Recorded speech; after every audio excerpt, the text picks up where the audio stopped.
ಉದ್ವೇಗಕ್ಕಿಂತ ಪ್ರೀತಿ ಸಹನೆ ದೊಡ್ಡವು. ಅದು ಹೇಗೆ ಎಂದು ಬನ್ನಿ ತಿಳಿದುಕೊಳ್ಳೋಣ. ಒಂದು ರಾತ್ರಿ ಒಬ್ಬ ಬಡಿಗನ ಅಂಗಡಿಯಲ್ಲಿ ಒಂದು ಹಾವು ಬಂತು.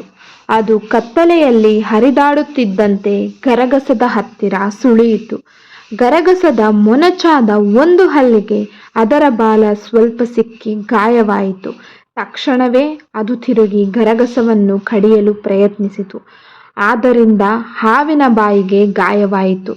ಗಾಯದಿಂದ ವಿಚಲಿತವಾದ ಹಾವು ಕೋಪದಲ್ಲಿ ಏನು ನಡೆಯುತ್ತಿದೆ ಎಂದು ಸರಿಯಾಗಿ ತಿಳಿಯದೆ ಗರಗಸ ತನ್ನನ್ನು ಕಚ್ಚುತ್ತಿದೆ ಎಂದು ಭಾವಿಸಿತು. ಗರಗಸವನ್ನು ಉಸಿರುಗಟ್ಟಿಸಿ ಸಾಯಿಸುವ ಉದ್ದೇಶದಿಂದ ಅದು ಗರಗಸವನ್ನು ಸುತ್ತಿಕೊಳ್ಳಲು ಶುರು ಮಾಡಿತು.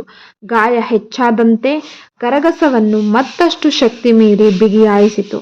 ಆದರೆ ಮೈಯೆಲ್ಲ ಗಾಯವಾಯಿತು. ಹಾವಿಗೆ ಹೊರತು ಗರಗಸಕ್ಕೇನೂ ಆಗಲಿಲ್ಲ. ಗಾಯದಿಂದ ಅತಿಯಾದ ರಕ್ತಸ್ರಾವವಾಗಿ ಹಾವು ಅಲ್ಲೇ ಸತ್ತು ಹೋಯಿತು.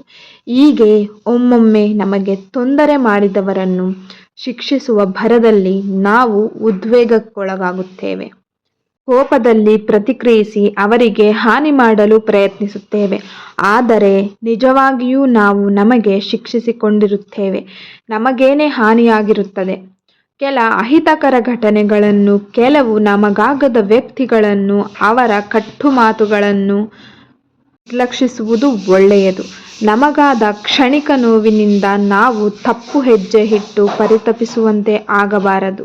ದ್ವೇಷ, ಉದ್ವೇಗಕ್ಕಿಂತ ಪ್ರೀತಿ, ಸಹನೆ ದೊಡ್ಡವು. ಈ ಕಥೆಯು ನಿಮಗೆ ಅರ್ಥವಾಗಿದೆ ಎಂದು ನಾನು ಭಾವಿಸುತ್ತೇನೆ. ಈ ಕಥೆ ನಿಮಗೆ ಇಷ್ಟವಾಗಿದ್ದರೆ ಒಂದು ಲೈಕ್ ಮಾಡಿ, ಈ ಚಾನಲನ್ನು ಸಬ್ಸ್ಕ್ರೈಬ್ ಮಾಡಿಕೊಳ್ಳಿ.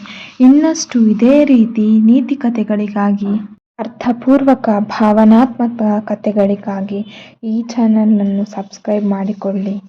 ಮತ್ತು ಈ ಕಥೆಯು ನಿಮಗೆ ಇಷ್ಟವಾಗಿದೆ ಎಂದು ನಾನು ತಿಳಿದುಕೊಳ್ಳುತ್ತೇನೆ. ಆದ್ದರಿಂದ ಒಂದು ಲೈಕ್ ಮಾಡಿ ನಮಗೆ ಸಪೋರ್ಟ್ ಮಾಡಿ. ಧನ್ಯವಾದಗಳು.